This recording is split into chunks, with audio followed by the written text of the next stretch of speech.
Good evening, everyone, and thank you all for coming. My name is Bernard Fajardo, and I'm a bookseller here at Politics and Prose. On behalf of the owners and of the staff, I would like to welcome all of you to Politics and Prose for this evening's event. As you may already know, we have gone back to hosting in-person events, along with our virtual book events, partnered events, trips, and classes, so please check our website for a full list. A little bit of housekeeping before we start. First, while we have lifted the mask mandate here in the store, you are encouraged to wear one throughout the event, and we can provide one for you if you did not bring one. If you could also turn off or silence your cell phones, we would really appreciate it. For the Q&A, please remember to step up to the microphone over here by the pillar before asking your questions, so we can not only hear and enjoy the conversation, but to also ensure that it is going to be recorded. For those of you who want to buy copies of the book, we are selling them right behind the cash registers out front. We will be doing signing after the Q&A, so if you'd like to get your book signed, please line by the pillar, and we will come by to ask your name for personalization, so please have your books ready. And lastly, once the event is complete, we ask that you fold up your chairs, lean them against something sturdy to help us out a bit. Now on to the main event. I am honored to introduce Jefferson Cowie to all of you. Jefferson is the James G. Stahlman Chair in History at Vanderbilt University. He is the author of 3 books, including Stayin Alive, the 1970s, and The Last Days of the Working Class. And his work has appeared in numerous outlets, including Time, the New York Times, Foreign Affairs, and Politico. This evening, he will be talking about his new book, Freedom's Dominion, a saga of white resistance to federal power. In the book, Cowie, who is an award-winning historian, talks about the many ways across history that white Americans maintained their place on top of American society by fighting for what they think is their right to oppress and dominate non-white people. In their starred review of Freedom's Dominion, Publishers Weekly calls the book gripping and haunting. Cowie's meticulous accumulation of detail and candid assessments make for a distressing yet essential reading. This is history at its most vital. He will be in conversation with Nicole Hemmer, a political historian and founding director of the Carolyn T. and Robert M. Rogers Center for the Study of the Presidency at Vanderbilt University. Everyone, let us welcome Jefferson Cowie and Nicole Hemmer.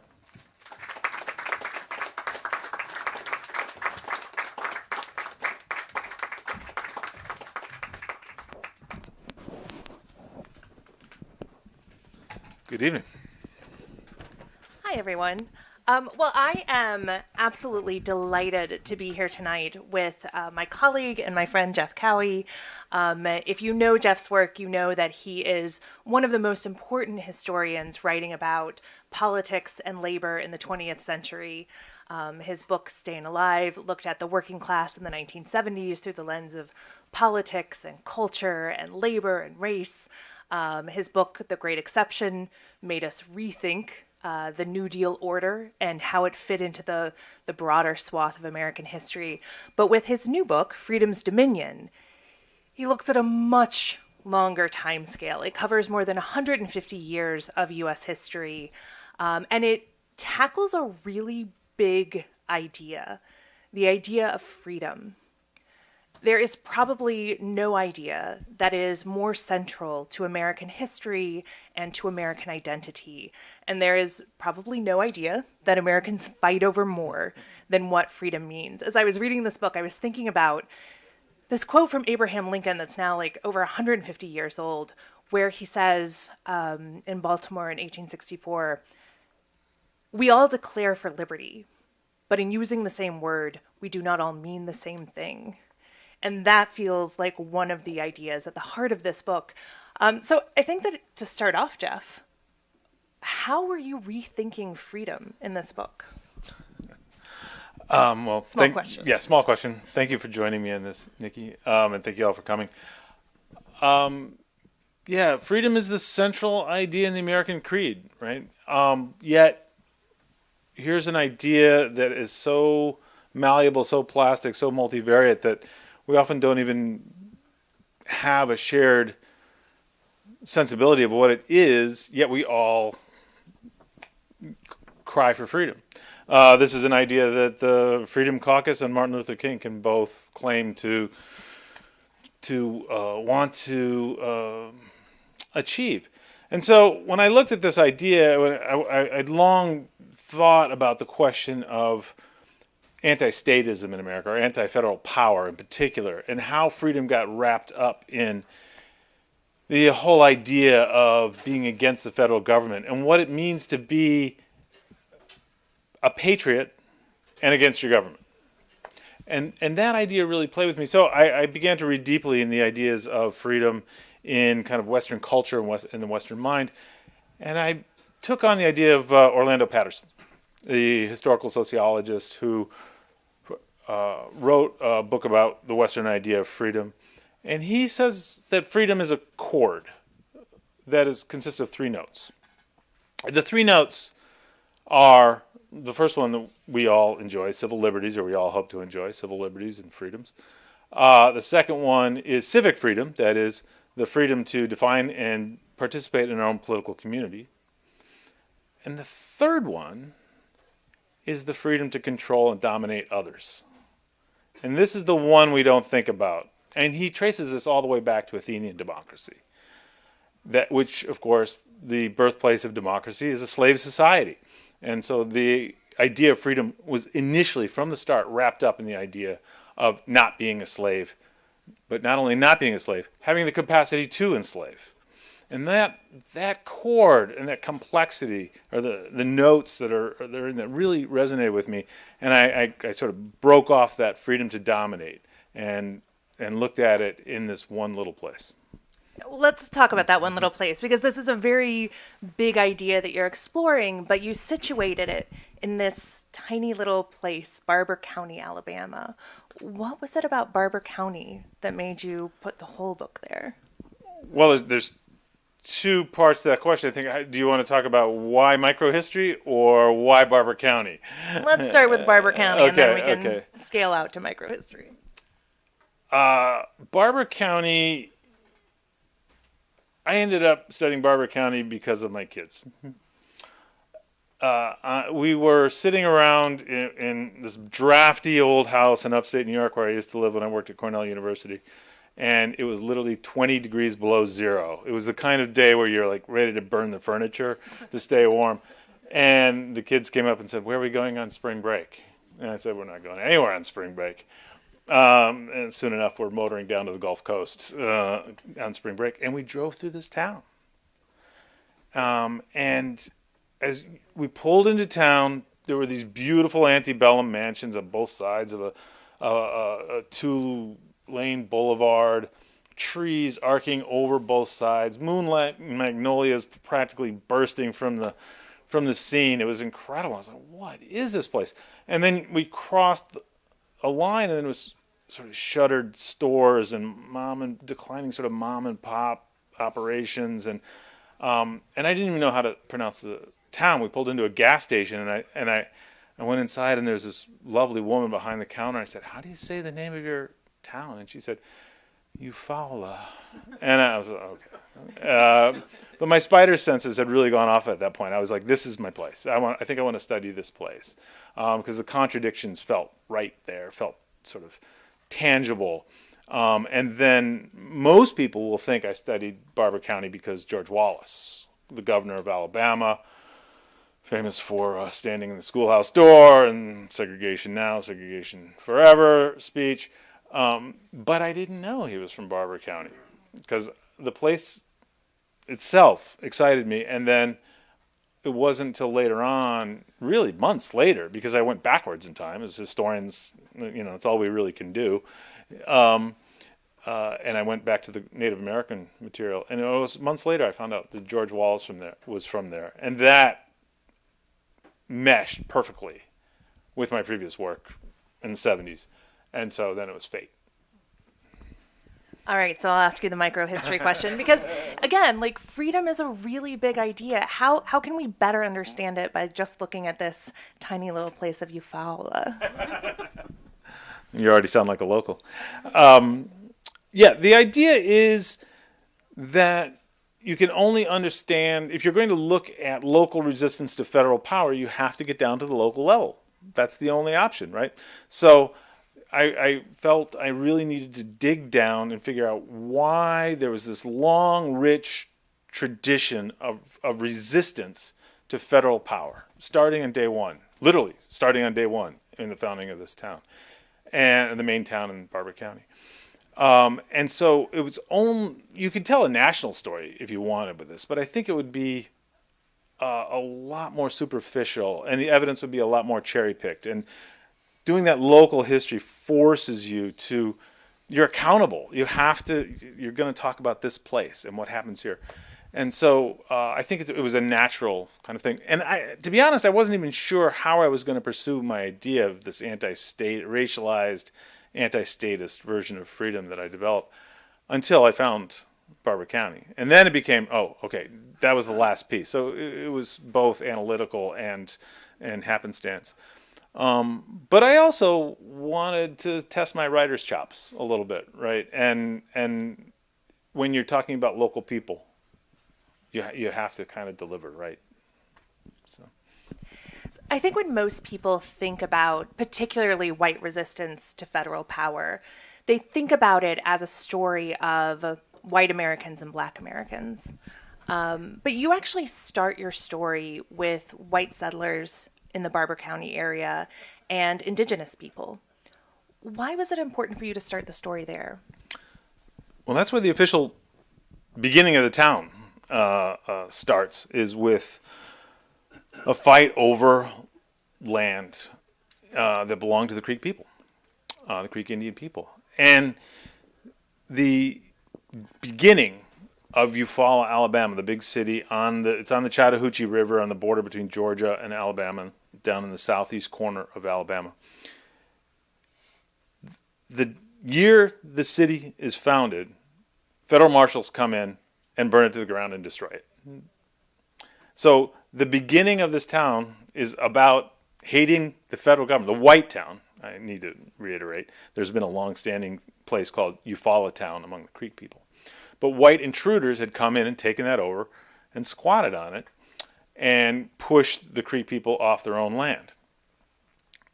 This strange story is that Andrew Jackson himself and his Secretary of War, Lewis Cass, sent federal marshals into this area to rid it of white intruders.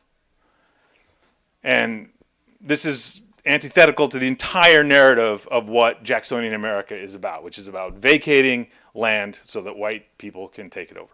But in this particular case, Jackson had signed a treaty with the Creeks, and they got this 9-county region as a kind of what we might call today a reservation.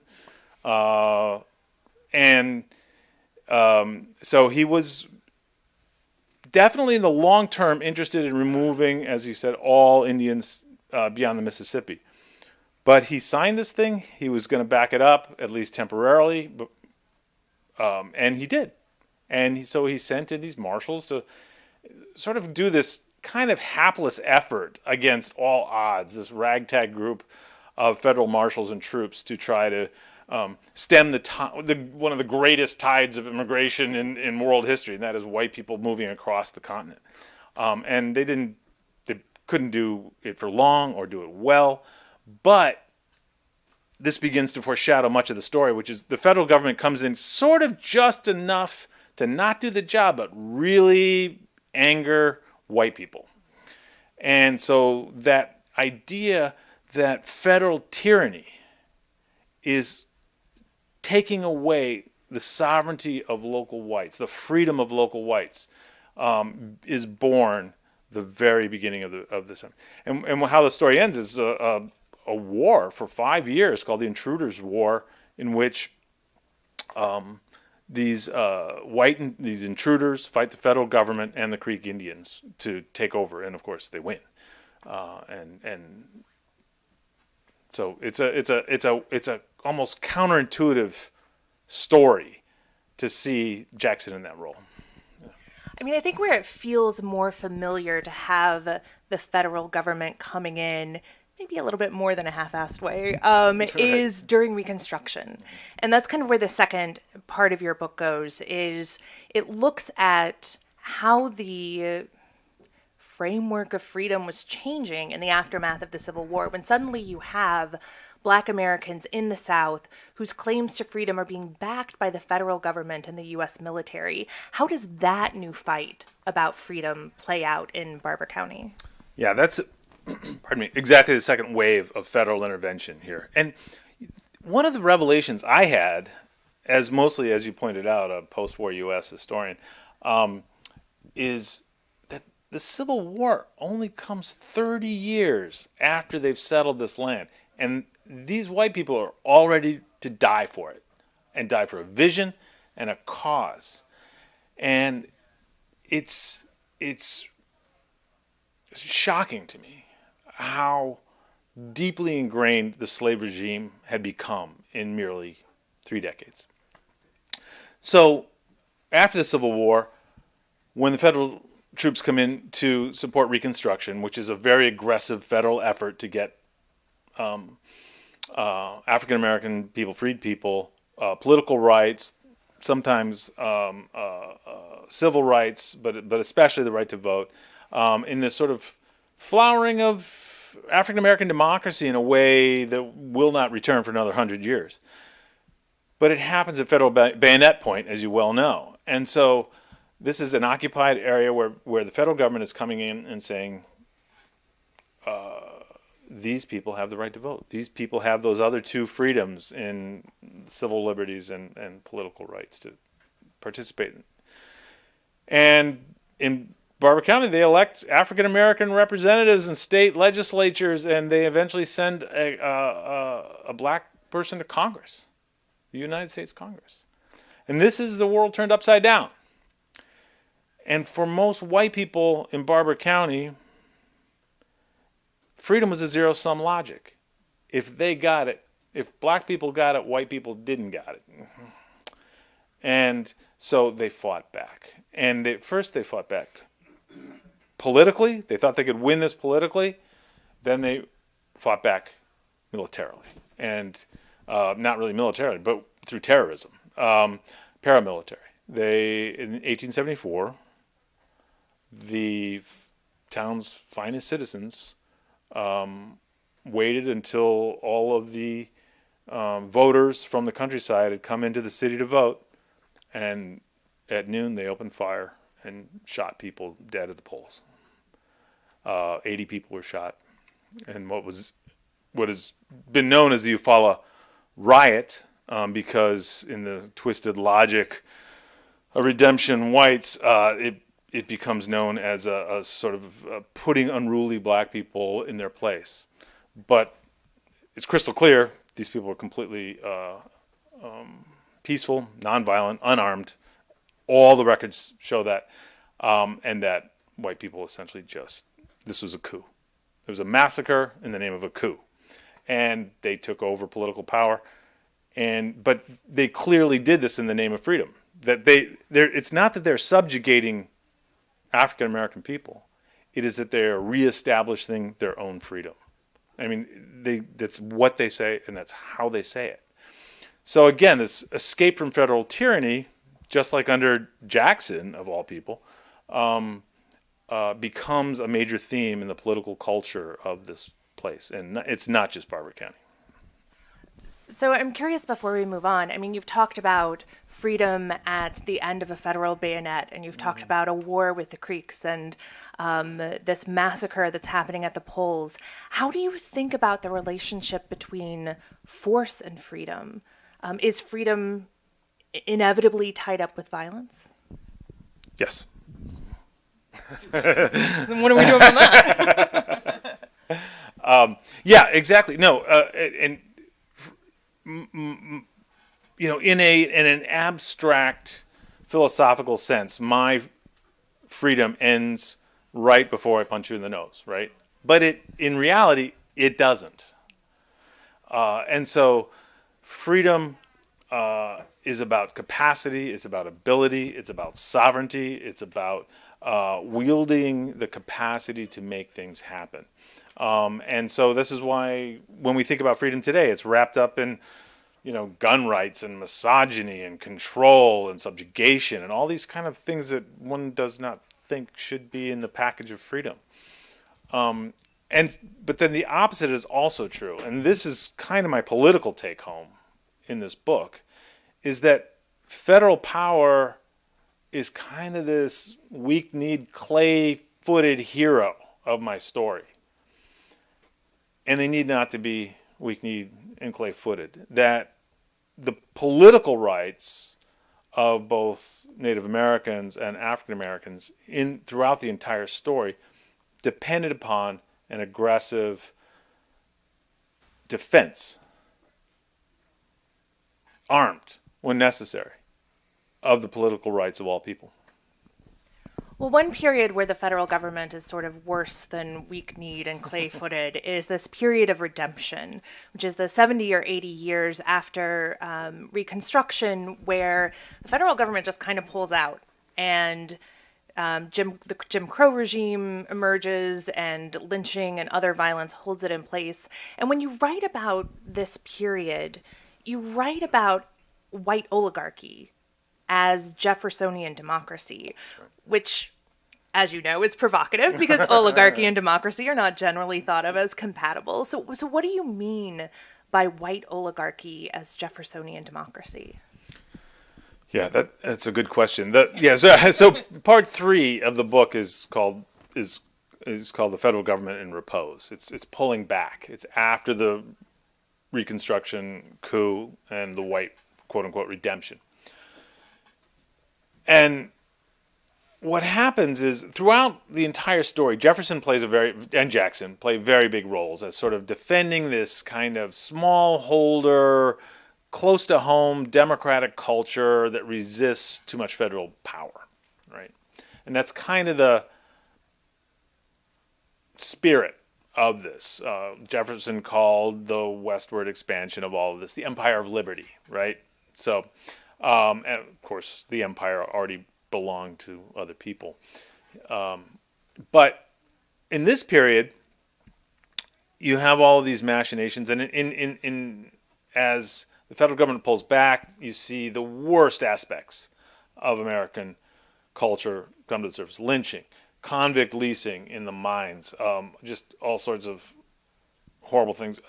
All the Republican activists, black people disappear and run for their lives out of Barber County. The Jeffersonian democracy as white oligarchy appears once white people have consolidated that entire story.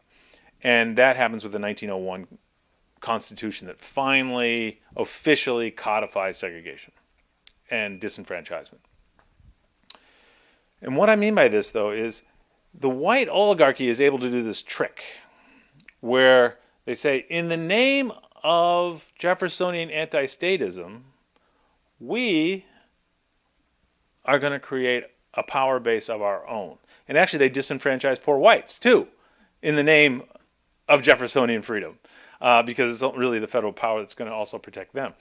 So what happens in the absence, in this sort of kind of, maybe what might be regarded as a sort of libertarian paradise in some ways, if you really want to be provocative, is the creation of a small economic elite, both the so-called big mules who run coal mining and things like this, as well as the agricultural elite in the Black Belt.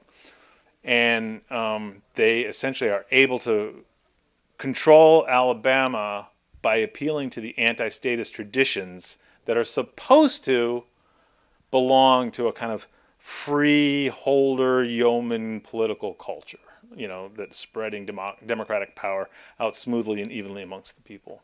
So it's a brilliant trick, and it goes on today, right? It's a model in a lot of ways.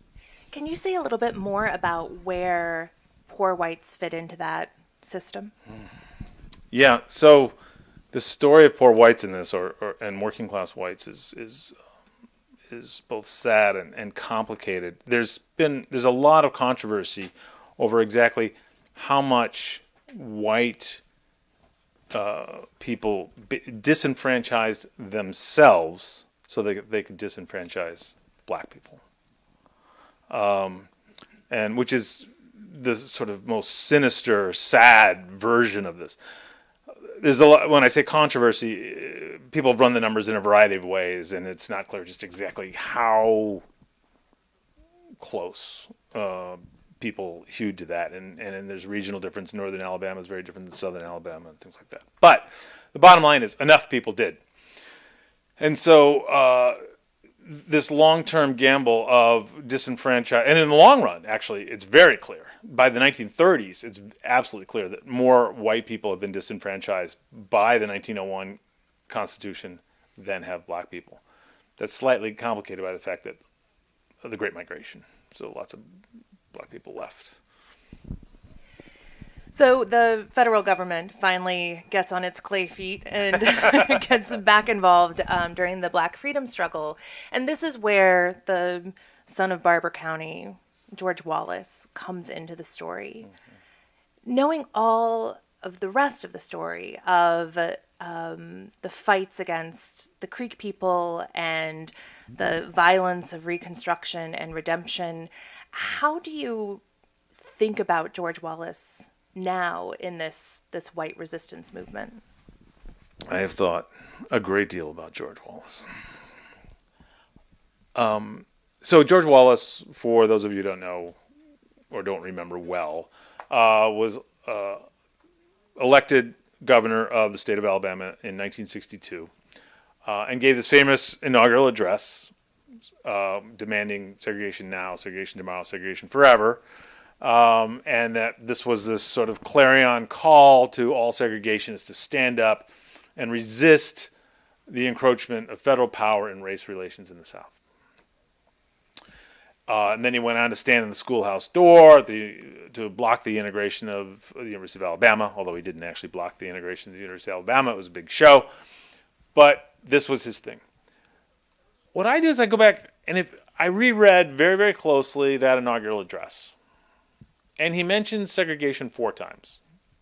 The famous phrase, segregation now, segregation, one at a time. He mentions freedom 24 times in that speech. And so the question is why? Well, one, he's inheriting a long, long history, 150 years of Barber County history in this. He loves local history. He reads local history. He loves politics. He sees how it works. He glad hands people as a kid, a preteen. He's out there bumping fists in the little towns of Barber County. And what happens with the freedom rhetoric is that he realizes that he's going to catch more fish fighting the federal government. Because if you're fighting the federal government, you're going to get the hardcore racists. But you're also going to get everybody else who believes in freedom or has a beef with federal power. And who amongst us does not have a beef with federal power, right? In some capacity. So Wallace sort of twists race into this tradition of anti-statist, racialized kind of anti-statist brand of freedom that's been brewing in the county for so long, or the region for so long. And he is able to launch a national political career. He runs for president in 64, 68, then an assassination attempt in 72 takes him out of the race. He runs again in 76. And all through this, he rejiggers the idea of freedom as well as the two-party system. Right? He does a tremendous job. And the scene in the book I like the most with George Wallace is when he goes on his first northern campaign trip. Because the big gamble for Wallace is, does this idea work nationally? Or am I just some local yokel? And he goes to Serb Hall in Milwaukee, which is a meeting hall. And he goes in there and they go nuts for him, and they sing Dixie in Polish, and they give him multiple standing ovations. And he realizes, all right, I have a base amongst the blue-collar working class in the North. And he even wins Michigan in 72. I mean, this is big stuff. So he realizes this is a national formula. And I think ever since it's been part and parcel of American politics, especially since 72. Wallace is so fascinating because he's a guy with an actual bullhorn shouting about segregation who learns how to dog whistle. Right, exactly. But are the folks in Wisconsin that he's appealing to, are they attracted to his anti-status language, or are they attracted to his anti-black politics? Yes. So this is the brilliance of the freedom rhetoric, right? That and the sort of white sovereignty kind of idea. He can appeal to people who are against court-ordered busing. That's federal incursion. They may or not be racists, but they're against federal court. He makes a coalition early on with an anti-status, pro-business wing of various parties that are interested in getting rid of the federal income tax. And he makes an alliance, obviously, with the deepest, darkest, most racist elements in American political culture. So the beauty of his ideas are the elasticity of this idea of freedom. And that if every home is a castle and this is your domain, this is your dominion, and you control this, then nobody's going to take it away from you, especially the feds, or, in the case of the 68 and 72 elections, for black people moving into your neighborhood are not going to steal your dominion. So Wallace really takes that. And, of course, it's Kevin Phillips who sees the Wallace voter as really the person moving from a Democratic past to a Republican future. And so he is able to not only see Wallace as that vehicle, but then begin to strategize new Republican strategies to tap into that. And nobody studied Wallace more than Richard Milhous Nixon. Nixon outsourced a lot of stuff, but his advisors, Ehrlichman and Haldeman, say that what it had to do with Wallace, he personally oversaw everything that had to do with Wallace and the relationship between Nixon and Wallace. And you can understand why, because in that 68 election, Wallace is who makes it a squeaker, right? If you can get that Wallace vote, then suddenly you can have a landslide, which is what he does in 72. That's right. So Wallace runs as an independent in 68, wins 13.5% of the electoral vote. And the key is, if you can steal that from the Democrats and not the Republicans, then you have a winning alliance that will last for a long time. And in fact, Nixon in 72 puts together the Reagan coalition. I don't know whether you'll agree with me on this, but I think Nixon puts together the Reagan coalition in 72. It's just he, gets his fingers caught in the cookie jar, and so that ends up not really taking place until 1980. So I'm going to ask one more question, and then we'll open it up to the audience, and the microphone is right over here. The last question that I wanted to ask you is, there has been so much debate and discussion recently about what values sort of act as the motor of U.S. history. Is it liberty? Is it slavery? Is it racism? And here we have this discussion of freedom that points out that freedom is also the freedom to oppress. Right. Is freedom still useful for U.S. politics, or is it kind of a nostrum that has to be discarded? That's a great question, and one I'm a little afraid to answer. One of the exciting things about being an historian right now is that we're really rethinking a lot of fundamental questions. Some of the things that we just inherited as accepted are now under the microscope, and we're trying to find out what's useful, what's not useful, what's a burden, how can we sort of adjudicate some of these things and preserve what matters. And of course, freedom, it's that central piece of the American creed. We're not going to get rid of it without getting rid of the whole thing. The problem is, after reading this book, I began to think, if fascism triumphs in America, it's going to march under the banner of freedom. And so what am I supposed to do with that? So I go back to Orlando Patterson's 3 notes. Civil freedom, political freedom, the right to create your own political community, and the freedom to oppress.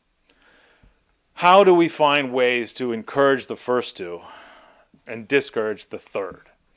How do we escape from a situation where the right to carry firearms trumps the right, didn't mean to use that verb, the right to form a political community.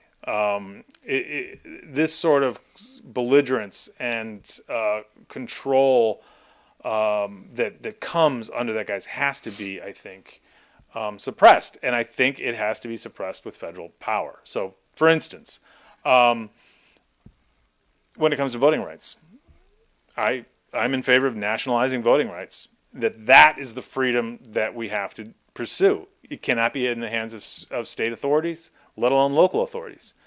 And so you have to recast that as the freedom to make a political community, the freedom to vote, the right to vote, as opposed to what you will hear is, blood-curdling screams that our states' rights are being taken from us. And states' rights, of course, is code for that sort of, sovereign brand of freedom that is the most problematic part. So my answer, in short, is play up the first 2 and downplay the third. Excellent. All right, we are going to open it up to audience questions. If you'd like to start. Sure. Thank you for this interesting discussion. 2 questions. One is, could you have picked another county in Missouri or Indiana and written this same book? That's one. The second question is, could you bring this book's theme up to current day politics and talk a little bit about where we are as a country and where we're headed? I think of there's so many issues. The deep state controls us. We have to push back. Don't tell us critical race theory. You could name 100 issues about don't tread on me. It's almost like radical libertarianism. Yeah. Don't tell me anything. Because I have my gun and I want to live my life and don't talk to me. Right. So, right, and that last line I would put in sort of partnership with oligarchic elites. Right, it's not just people who want to have their gun and live on their own. That same logic is working in tandem with people with a tremendous amount of economic power who also want to control the nature of the state. And I want to back up real quick before I answer your other questions and point out that when I say anti-statist, it's a tricky term, right? Because if the state is doing your work, you're fine. You're not just inherently anti-statist, inherently ideologically libertarian. Quite the opposite. If you can instrumentalize the state, you're going to use it, and it's a specific state. It's federal authority because the state, qua state, the Alabama or Missouri or Arkansas, whatever it's going to be, is an instrument of this kind of freedom. I think oftentimes. So I'll return to both your questions. Yes, I think this story is an American story, and I think that's what George Wallace understood. I think it is a Southern story first, though, so it would have to start with a Southern story. Because if you take that idea of freedom, this sort of 3-part version, and you put that freedom to dominate in a settler colonial and chattel slave society, that is really fertile ground for this to really grow or metastasize to become particularly virulent.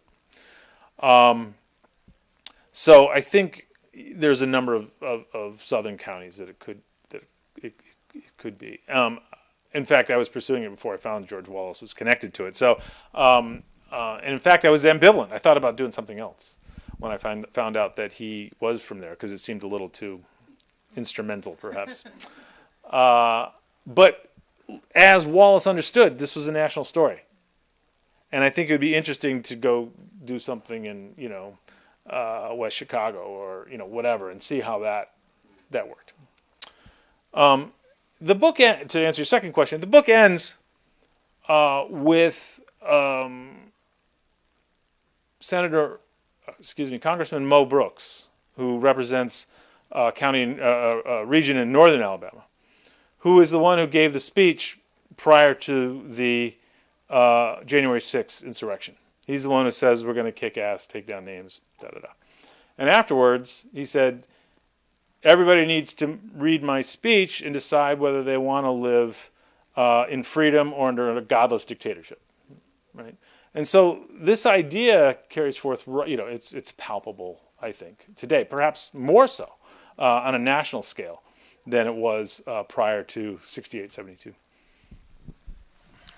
So I have a real question, but I also have a definition question. Mm-hmm. What's the Constitution of 1901? I've never heard of that.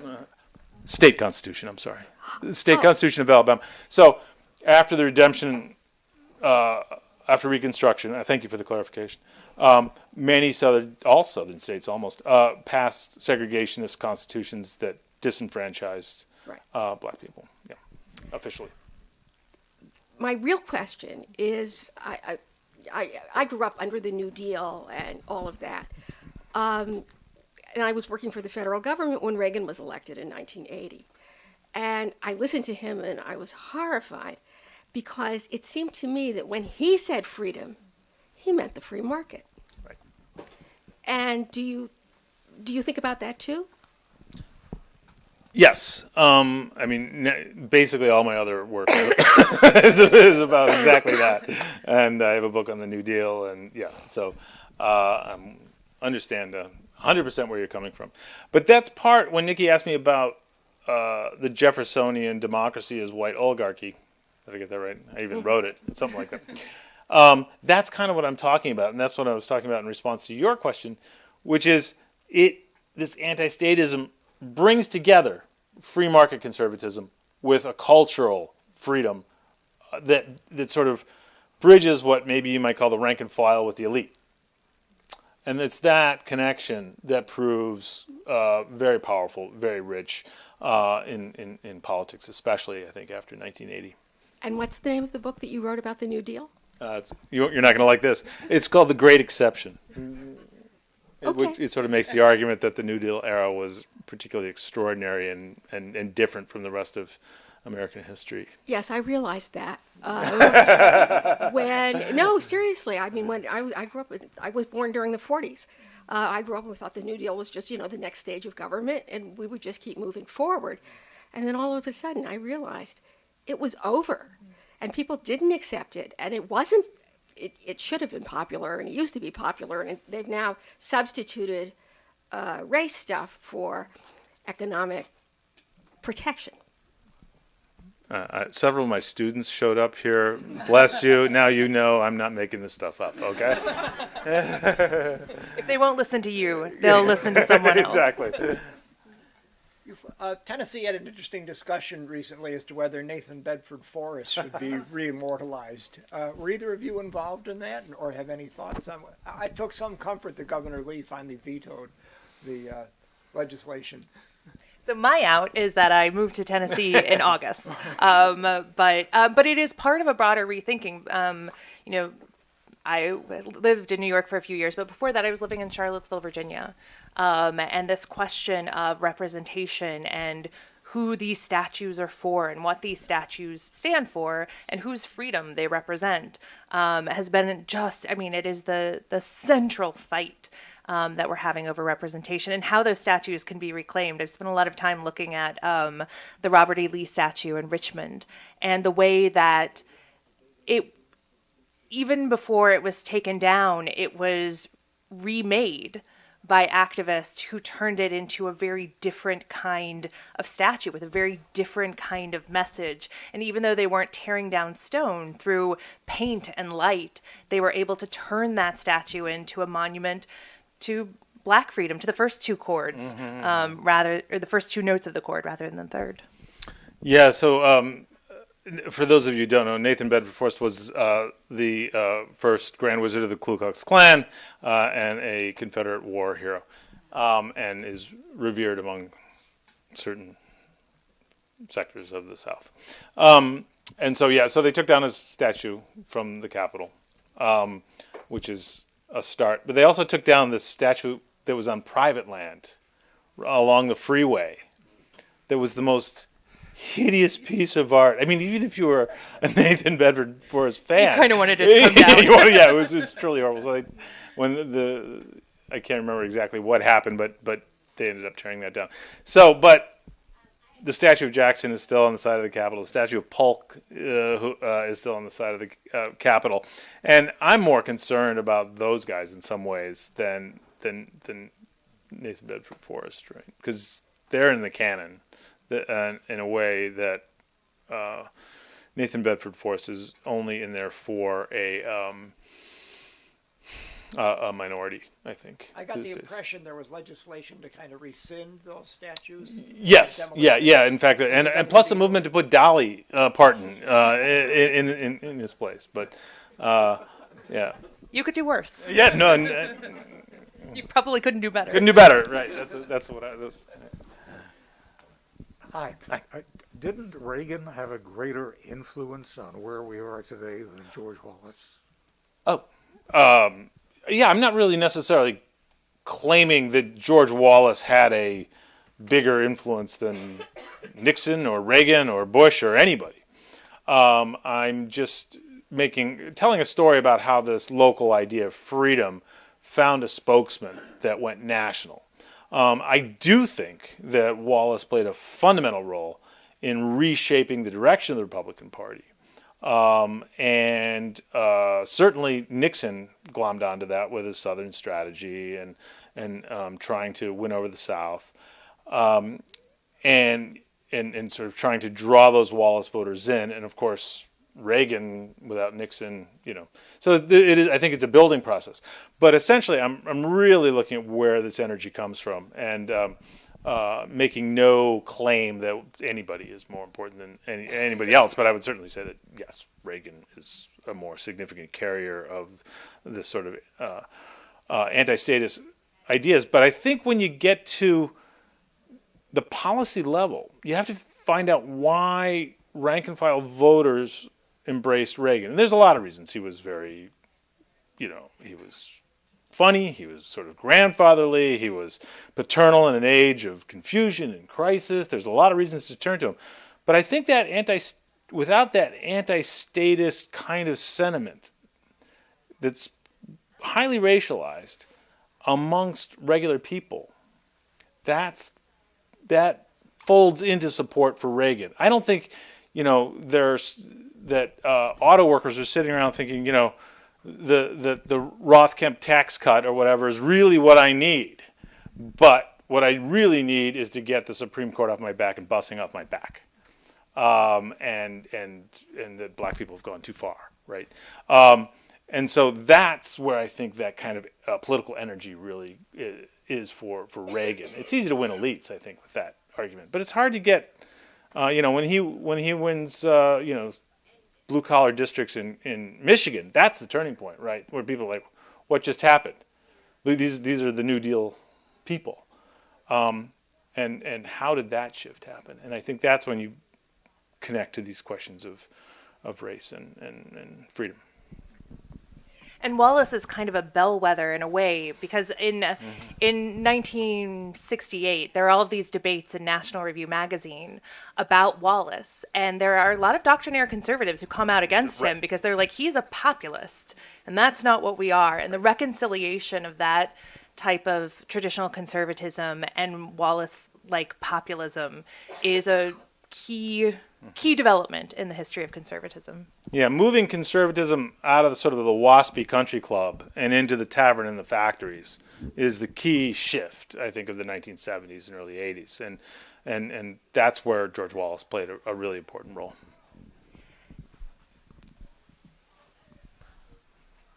Hi. I haven't looked at your bibliography, obviously, but you wrote a microhistory, so I'm assuming you did lots of primary source research or oral history work or something along those lines. And I was wondering if there was any document or anecdote or something that really stuck with you as this is a unique piece of evidence for the story that I'm trying to tell.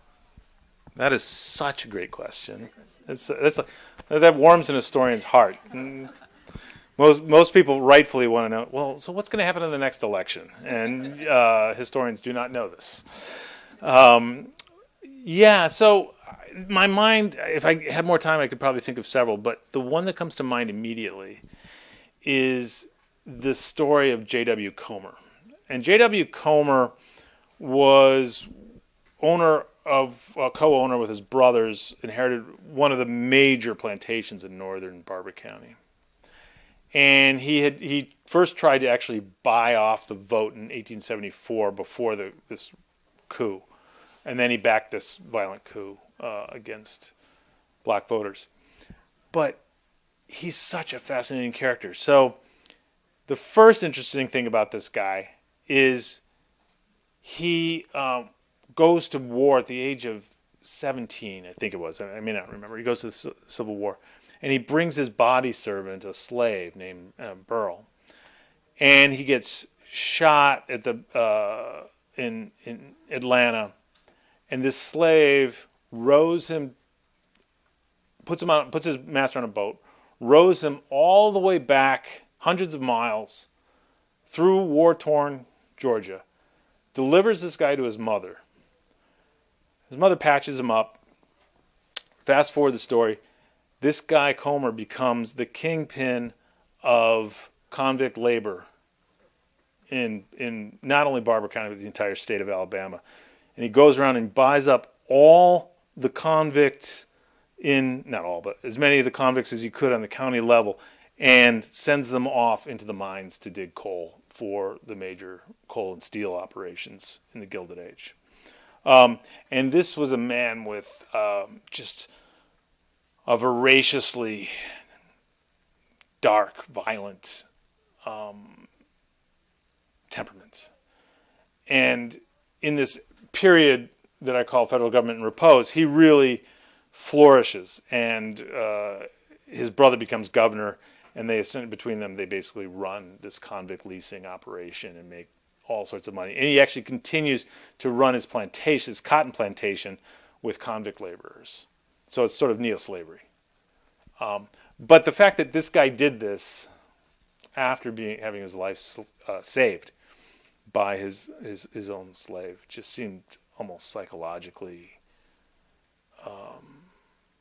beyond sort of my capacity to even understand. And there's a scene in the book where he is mercilessly beating a convict laborer. The witness talks about the sweat pouring off his face and onto the person he's beating, and the victim just begging to be killed because he's in so much pain. So maybe we should ask a better question. A more uplifting, not a better question, but a more uplifting question. I actually live in Alabama. I've been where? I'm in Birmingham. Oh, okay. Yeah. My observation on a lot of this is what you're addressing, and I know you said that you really weren't bringing this up to today. Mm-hmm. But when Obama was elected, that solidified a lot of this.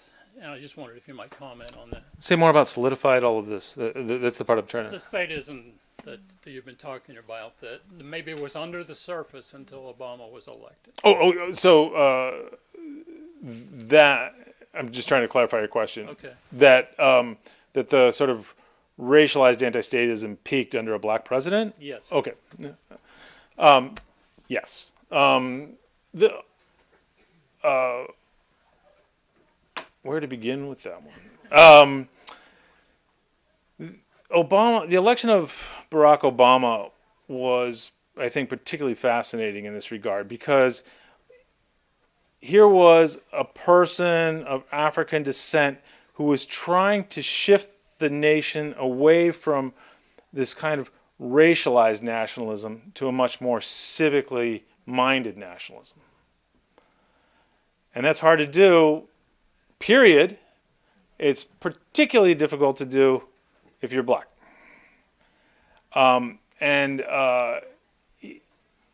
He was so powerful at it. We were just talking not too long ago about the power of Obama's speeches and how he, I think about when he went to the Edmund Pettus Bridge and gave that speech on the 50th anniversary of the march to Selma, the Selma March.